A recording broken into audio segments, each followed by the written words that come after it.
আসসালামু আলাইকুম। সংবাদে আপনাদের সবাইকে স্বাগতম জানাচ্ছি আমি নুসরাত। শুরুতেই সংবাদ শিরোনাম।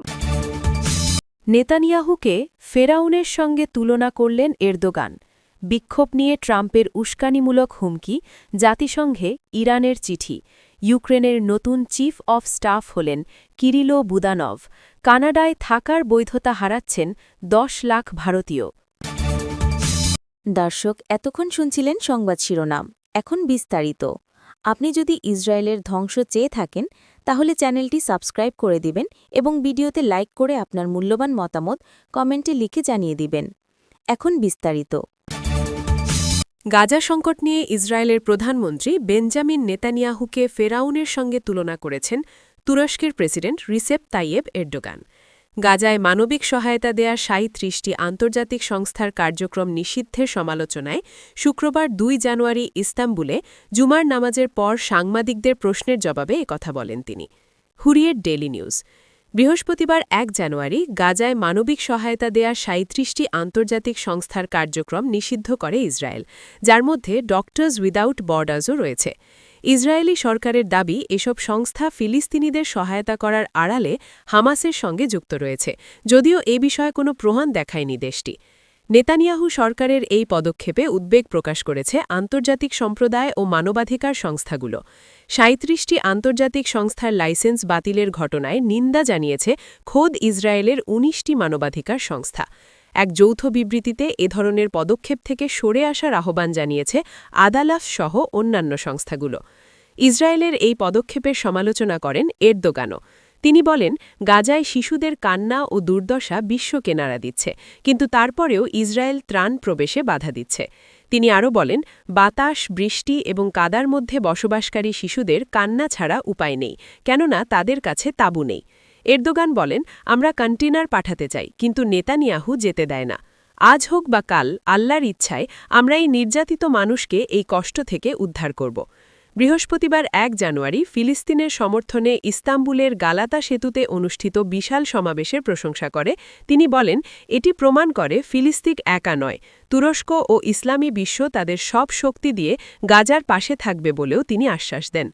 গাজায় ইসরায়েলি সামরিক আগ্রাসন ও গণহত্যার তীব্র সমালোচনা করে আসছে তুরস্ক।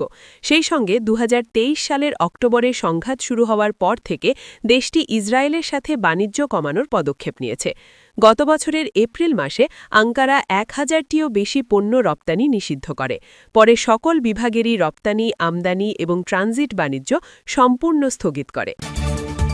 ইরানে চলমান বিক্ষোভকে কেন্দ্র করে যুক্তরাষ্ট্রের প্রেসিডেন্ট ডোনাল্ড ট্রাম্পের অবৈধ হুমকিকে জাতিসংঘ সনদ ও আন্তর্জাতিক আইনের স্পষ্ট লঙ্ঘন উল্লেখ করেছে তেহরান।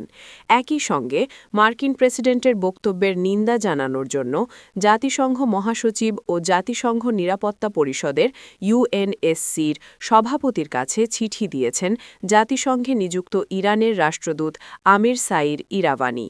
খবর আল জাজিরার।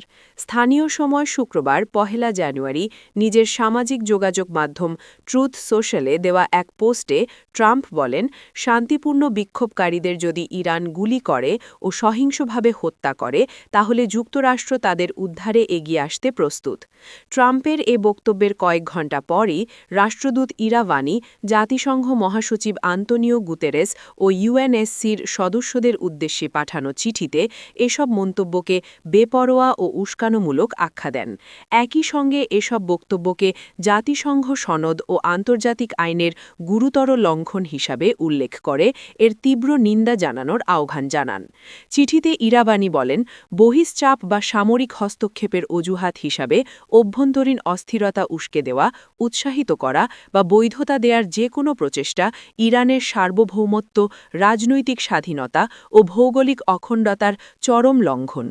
ইরানের রাষ্ট্রীয় সংবাদ সংস্থা IRNA জাতিসংঘ মহাসচিবকে পাঠানো চিঠিটির পূর্ণ পাঠ প্রকাশ করেছে।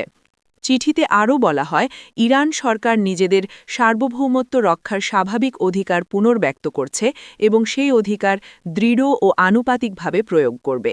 পাশাপাশি ইরাওয়ানি সতর্ক করেন, এই অবৈধ হুমকি এবং এর ফলে উদ্ভূত যে কোনো উত্তেজনা বৃদ্ধির পরিণতির পূর্ণ দায় যুক্তরাষ্ট্রের।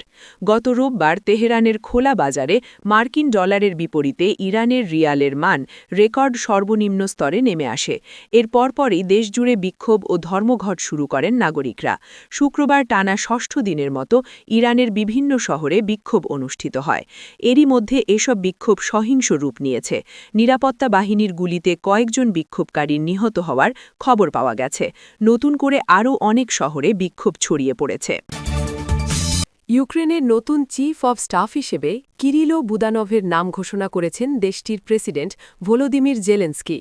বুদানভ এতদিন সামরিক গোয়েন্দা বাহিনীর GUR এর প্রধানের দায়িত্ব পালন করছিলেন। খবর বিবিসির। রাশিয়ার সঙ্গে যুদ্ধ বন্ধে যুক্তরাষ্ট্রের মধ্যস্থতায় ২০ দফার শান্তি আলোচনা এগিয়ে নেওয়ার মধ্যেই নতুন চিফ অব স্টাফের নাম জানালেন জেলেনস্কি। ইউক্রেনের প্রেসিডেন্ট গতকাল শুক্রবার সামাজিক যোগাযোগ মাধ্যম এক্সে দেওয়া পোস্টে বলেন, নিরাপত্তার বিষয়াবলী এবং প্রতিরক্ষা ও নিরাপত্তা বাহিনীর উন্নয়নে এখন ইউক্রেনকে সবচেয়ে বেশি মনোযোগ দিতে হবে। সেই সঙ্গে কূটনৈতিক আলোচনার পথও এগিয়ে নিতে হবে। রাষ্ট্রের এসব দায়িত্ব বাস্তবায়নে কাজ করবে প্রেসিডেন্টের দফতর। নতুন চিফ অব স্টাফের বিষয়ে জেলেনস্কি আরও লেখেন, এসব ক্ষেত্রে কিরিলো বুদানভের বিশেষ অভিজ্ঞতা রয়েছে। রাষ্ট্রের এসব বিষয়ে লক্ষ্য অর্জনে তার সামর্থ্য আছে। রাশিয়ার সঙ্গে প্রায় ৪ বছর ধরে চলা রক্তক্ষয়ী যুদ্ধের এক গুরুত্বপূর্ণ মোড়ে এসে নতুন চিফ অব স্টাফ হিসেবে গোয়েন্দা প্রধান বুদানভকে বেছে নেওয়ার কথা জানালেন ইউক্রেনের প্রেসিডেন্ট। গত বুধবার জেলেনস্কি জানান, যুক্তরাষ্ট্রের মধ্যস্থতায় যুদ্ধবন্ধের জন্য যে চুক্তি হচ্ছে সেটির ৯০% ক্ষেত্রে একমত হওয়া গেছে। ২০২০ সালের অগস্টে কিরিলো বুদানভকে ইউক্রেনের GUR এর প্রধান হিসেবে নিয়োগ দিয়েছিলেন জেলেনস্কি। তখন থেকেই তিনি এ পদে আছেন। এরপর ইউক্রেন ২০২২ সালে রাশিয়ার সঙ্গে সর্বাত্মক যুদ্ধে জড়ায়, যা এখনও চলছে। এই যুদ্ধে রাশিয়ার বিরুদ্ধে একের পর এক দুঃসাহসিক অভিযানের কৃতিত্ব ৩৯ বছর বয়সী কিরিলো বুদানভের ঝুলিত গেছে। রাশিয়া ইউক্রেন যুদ্ধ শুরুর পর থেকে কিরিলো বুদানভ কিয়েভের গোয়েন্দা তৎপরতার অত্যন্ত পরিচিত মুখ হয়ে ওঠেন। মস্কোর উপর মনস্তাত্ত্বিক চাপ এবং কৌশলগত বার্তার মিশেলে তার সাক্ষাৎকার আর ব্রিফিং নিয়মিত আলোচনায় আসে। কিরিলো বুদানভ বরাবর ইউক্রেন এবং এই অঞ্চল ঘিরে রাশিয়ার দীর্ঘমেয়াদী অভিপ্রায়ের বিষয়ে সতর্ক করে এসেছেন। সেই সঙ্গে তিনি চলমান যুদ্ধকে রাষ্ট্রের অস্তিত্ব রক্ষার লড়াই হিসেবে তুলে ধরেছেন। এর আগে গত নভেম্বরে জেলেনস্কি তার প্রভাবশালী চিফ অব স্টাফ ও শীর্ষ মধ্যস্থতাকারী আন্দ্রি ইয়ারমাককে বরখাস্ত করেন। ব্যাপক দুর্নীতির অভিযোগের অংশ হিসেবে গোয়েন্দারা তৎকালীন চিফ অব স্টাফের বাড়িতে অভিযান চালানোর পর এই পদক্ষেপ নেওয়া হয়। মাসখানেকের বেশি সময় এ পদ ফাঁকা ছিল। কানাডায় বসবাসরত প্রায় ১০ লাখ ভারতীয় নাগরিক আগামী কয়েক মাসের মধ্যে দেশটিতে তাদের বৈধ বসবাসের অনুমতি বা আইনি মর্যাদা হারানোর চরম ঝুঁকির মুখে পড়েছেন। মূলত কাজের অনুমতির ওয়ার্ক পারমিটের মেয়াদ শেষ হয়ে যাওয়া এবং নতুন ভিসা প্রাপ্তি বা স্থায়ী বসবাসের PR-এর সুযোগ সংকুচিত হয়ে আসায় এই নজিরবিহীন পরিস্থিতির সৃষ্টি হয়েছে। মিসিসাগা ভিত্তিক অভিবাসন বিশেষজ্ঞ কানওয়ার সিরা কর্তৃক কানাডার অভিবাসন দপ্তর IRCC থেকে সংগৃহীত তথ্যানুযায়ী ২০২৫ সালের শেষ নাগাদ দেশটিতে প্রায় ১০,৫৩,০০০ ওয়ার্ক পারমিটের মেয়াদ শেষ হয়েছে। ২০২৬ সালের মধ্যে আরও প্রায় ৯,২৭,০০০ পারমিট শেষ হওয়ার পথে রয়েছে। এই পরিসংখ্যান বিশ্লেষণ করে বিশেষজ্ঞরা আশঙ্কা করছেন যে ২০২৬ সালের মাঝামাঝি নাগাদ কানাডায় প্রায় ২০ লাখ মানুষ অনিয়মিত বা নথিপত্রহীন হয়ে পড়তে পারেন, যার অর্ধেকই ভারতীয় নাগরিক। কানাডা সরকারের সাম্প্রতিক কঠোর অভিবাসন নীতি এই সংকটকে আরও ঘনীভূত করেছে। অস্থায়ী কর্মী এবং আন্তর্জাতিক শিক্ষার্থীদের জন্য নিয়মকানুন কঠিন করার পাশাপাশি রাজনৈতিক আশ্রয় বা অ্যাসাইলাম আবেদনের প্রক্রিয়াতেও কড়াকড়ি আরোপ করা হয়েছে। ফলে যাদের ওয়ার্ক পারমিটের মেয়াদ শেষ হচ্ছে, তাদের সামনে বৈধভাবে থাকার বিকল্প পথগুলো বন্ধ হয়ে যাচ্ছে।